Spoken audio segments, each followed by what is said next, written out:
Tayong mga magulang, hindi po ba't napakasarap ng feeling kapag po yung mga anak natin sa murang edad pa lamang ay nakikita na natin na may angking galing. Talaga namang very rewarding po mag-iisang magulang kung ganito ang ating mga anak, di ba? Tulad na lang po na mag-share ng kanyang mom style sa araw na to.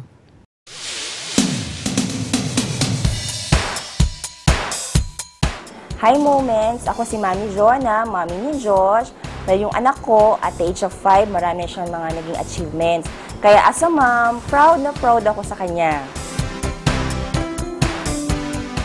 Mga bata, huwag kayo maiiyak. Kayang-kaya yung ginagawa ko. Hi, I'm TJ. Ako yung papa ni Josh. Siguro masasabi nyo na... Well, laging sinasabi sa akin ng magulang ko na kung ano daw yung itsura ko nung bata ako, yun din daw yung itsura ni Josh eh. Kaya sinasabi nila ng carbon copy ko daw.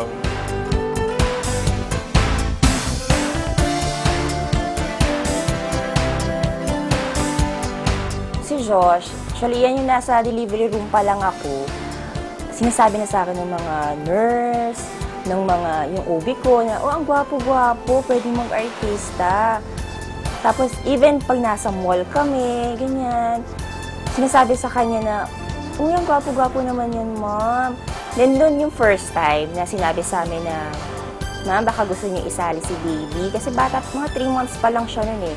3 months, tapos sabi niya sa akin, merong ano yung mall. So, sinali namin siya. And then, sinali namin siya, yun, nanalo naman siya. 3 months pa lang siya nun. So, mga pictures lang.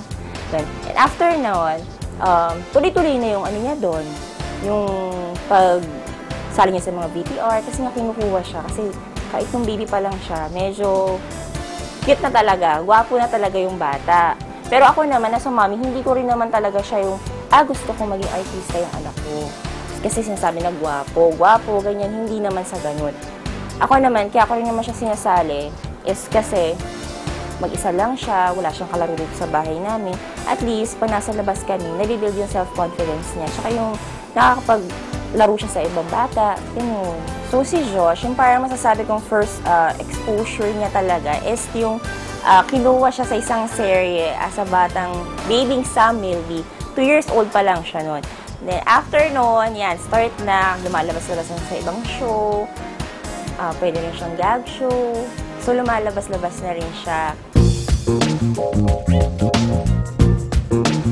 Yung pagiging bibo, actually, bibo na talaga siya eh.